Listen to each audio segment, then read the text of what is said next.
Hello from Jihad in the World, a podcast that explores the intersection of Western and Islamic cultures. I am Mark Silinsky of Kensington Security Consulting. In today's feature, we're going to look at the universities, one in particular, but a few, and the war of words that goes on there, the propaganda, the struggle for public opinion, and efforts to craft opinion. But now let's go straight into our weekly updates. And in today's updates, we're going to start with the Southern Poverty Law Center, the SPLC. You've heard about them. You've hopefully listened to a few of my podcasts. And I'm really interested in the charges of Islamophobia they make. The SPLC has been accused of a lot of things. They've been accused of smearing opponents and bilking donors of millions of dollars under the guise of championing social justice and human rights. Well, the charges against the SPLC are piling up. A federal grand jury in Alabama indicted the SPLC in April on federal fraud charges of secretly paying leaders of the Ku Klux Klan. Yeah, you heard that right, and you've seen this. Well, this shocked a lot of people. They didn't shock me one bit. They do things like that. There have been talks about this for years now. People have kind of infiltrated in to see what happened. Now the Justice Department's making an issue. You know, the only disappointment in this whole sordid affair is that the SPLC didn't put me on their dishonest hate list. I would have been honored to stand on that list next to scholars like Daniel Pipes, journalists like Robert Spencer. The SPLC's made scurrilous charges against those who are fighting Islamofascism, and this brought it to my attention. So the SPLC had its day on Capitol Hill, and it did not go well for them at all. They got a grilling, or should I say a shellacking. The leader, Brian Fair, continues to label Turning Point USA an extremist organization. Turning Point, you may remember, was Charlie Kirk's, or is Charlie Kirk's creation. So Fair did not offer a robust defense on the charges to back up that claim. He did not cite specific examples of extremism. He also didn't define exactly what the SPLC means by extremism. And what of Islamic extremism? Well, Chip Roy, Republican from Texas, asked Fair which Islamic organizations appear on the SPLC's hate map. Quote, how many extremist Islamic groups do you have of the 1,500 or so organizations you have on your hate map? This is what Roy asked, and Fair dodged the question. He responded, quote, we don't target any group because of its religion, unquote. That's a non-answer. It wasn't responsive to the congressman. It would also come as news to many traditional Catholics who have been smeared by the SPLC. In any case, Roy pressed further, asking about the position of Muslim groups and leaders. And Congressman Roy was also interested on the SPLC's position on some of the Muslim groups' rhetoric against homosexuality, read killing gays or harming them. Fair again did not give a straight answer in my view. What excites me most about this case is the long overdue spotlight shining now on the SPLC. The Justice Department is giving serious attention, not fawning adulation to the organization. The SPLC has pleaded not guilty and formally moved to dismiss the charges as politically motivated, part of Donald Trump's campaign. Well, we'll see about that. But I am very curious to know whether Muslim organizations and Islamic countries, the organizations, particularly the Council on American Islamic Relations And for the country, Qatar, Saudi Arabia have donated to the SPLC. I'll keep you posted. And if you have any inside information about that, I'd love to hear it. Okay, we mentioned the Council on American Islamic Relations CARE. The Department of Health and Human Services, the HHS, is asking the council some pretty hard questions, like, hey, what did you do with the $30 million we gave you for Afghan refugee resettlement, unquote? These were letters fired off to the governors of California and Washington.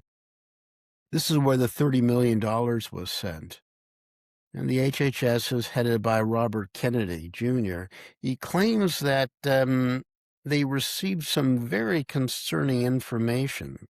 The HHS Assistant Secretary for Financial Resources, Gustav Chiarello, says the HHS has been informed that there may be connections between CARE and the Muslim Brotherhood and its Palestinian branch, Hamas. Well, that's one hell of a connection, and I could have told you that was the case, Secretary Kennedy, because CARE is the creation of the Muslim Brotherhood, and so is Hamas. Is CARE skimming from the HHS? I don't know. Hopefully we will see. But why would any government agency deal with CARE? The FBI cut ties with CARE years ago. CARE is an unindicted co-conspiracy in the Holy Land Foundation terrorist case. So let's keep our eyes open on this one. Okay, now let's turn to our feature story on higher education. Universities are so important in developed and undeveloped societies. The men and women that come out of them become leaders in industry, trade, and government. Islamists understand this. And this is why wealthy donors and wealthy petroleum exporting states donate so much money to Western universities. This is a war of words, and the West is losing. The independent scholar Hugh Fitzgerald remarked last week that apologists for Iran in American universities constitute a powerful fifth column. Some promote a very rosy view of the Muslims' ambitions, claiming that the Iranian regime is simply misunderstood. As for its nuclear program, well, this was driven by the fear of the United States and Israel. After all, they both have nuclear weapons and they want to destroy Iran, don't they? Not so sure. Also, Israeli agents control U.S. foreign policy, so they would need nuclear weapons. Sound familiar? Now, here's an influence peddler for you. In 2021, the Biden Department of Justice indicted Boston University Kaveh Afrasiabi for acting as an unregistered agent of the Iranian government, alleging that he was paid hundreds of thousands of dollars to, quote, create and disseminate information favorable to the Iranian government, unquote. Fitzgerald snickered that it's wasted money. Why? Well, so many academics in the U.S. are willing to promote the Islamic Republic for free. Good one, Hugh. I'm going to use that. Afrasiabi was pardoned by President Biden's auto pen. The Iranian lobby remains strong. No membership card is necessary. For many in the club, Iran is not really the key issue. It's often for a hatred of the United States and Israel. Now they're going to bemoan the sanctions and the American-Israeli attacks on Iran's infrastructure, but they are largely silent on women's rights or the general privations visited on Iranians by the theocratic government. And what about Iran's terrorism? Well, the United States is a terrorist state in their view.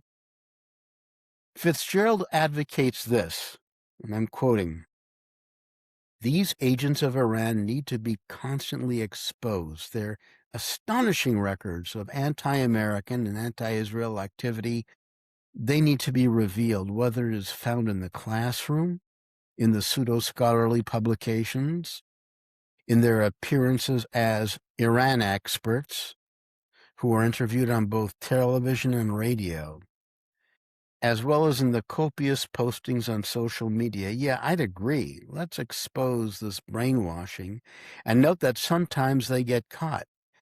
This is the case with Shirin Seydi.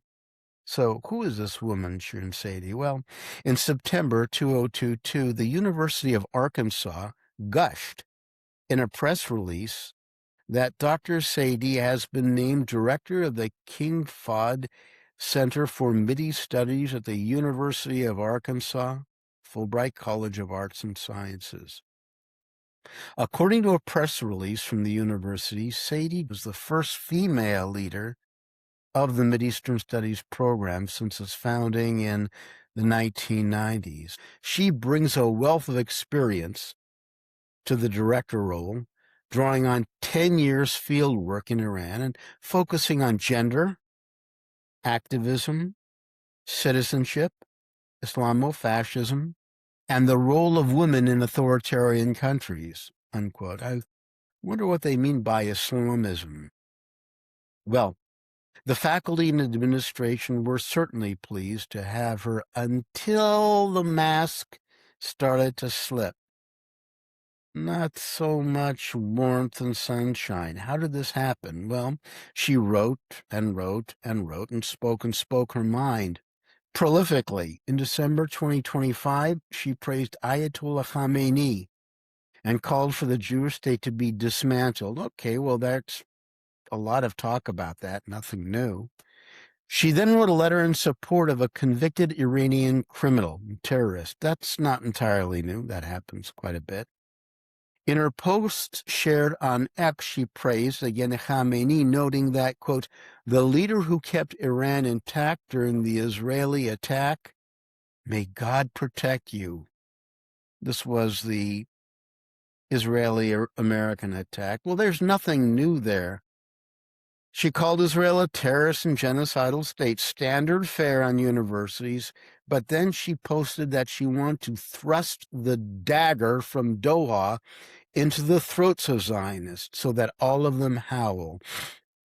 This may have been a bridge too far for the university, which does business with the federal government. This federal government contracting is very important. They do a lot of it, and this is a time when universities are being heavily scrutinized for promoting hatred on campus. Now, what would investigators find if they dove deeply into the King Fahd Center for Mideastern Studies? Well, all her electronic chattering got her fired. She appealed it. She lost it. She had a lot of people support her. Didn't do any good so far. That may be a reversal. You don't know. Okay, things get worse for Shirin. Now, her 2022 PhD dissertation, Women in the Islamic Republic, How Gendered Citizenship Conditions the Iranian State, is under investigation for plagiarism. Sound familiar? Yeah, Claudine Gay, former president of Harvard, faced a similar fate. She was demoted but not fired. So what are my takes on all this? Okay, it's very rare to get fired once you're tenured, but as I understand it, she probably wasn't tenured. By my math, she was still too new in the game to have been tenured. I don't know how she could have been director of the center. There's something a little bit off for me. All right, and then also there's the post-tenure review. So if I'm correct about her tenure status, it may have been that it was not that difficult to fire her. All right. A second point is that she probably did not have strong support for enough elements in the political science department. She was too pro-Khamenei. You have a lot of Sunnis there. Many of them are united in anti-Americanism, but, she was of Iranian heritage, and she openly supported the Khamenei's regime, so it could have been Iranians outside of that department would not lock an alliance with her. Now, the University of Arkansas is in the middle of a conservative state. I mean, geographically, it's a public university. It does a lot of business with the government, and Republicans could have made an issue of this. I am not sure that the perennial Shia-Sunni conflict plays into this very much. The Saudis do not like the Iranians very much, but leading Qatari families don't seem to mind. Finally, it might be that important faculty members just did not like her. So there's probably a lot more, but it's an interesting case to study because, yeah, it's just an interesting case to study. Now, this concludes this episode. We gave an update on the SPLC, and we're going to keep you posted on that organization. We turn to CARE, the Council on American Islamic Relations, which should also be on your radar screen. It's an organization that needs to be understood. And finally, we showcased Dr. Shirin Saidi, formerly of the University of Arkansas, who was fired for supporting violence. And this is very rare on campus. We speculated how it could have happened. Okay, I want to shamelessly promote my latest book, Cauldron of Terror, Hamas, Israel, and the World. It'll be out in a few months. You can pre-order it now. Nothing in this podcast represents the official position of the United States government. Thank you for listening. Until next time, out here.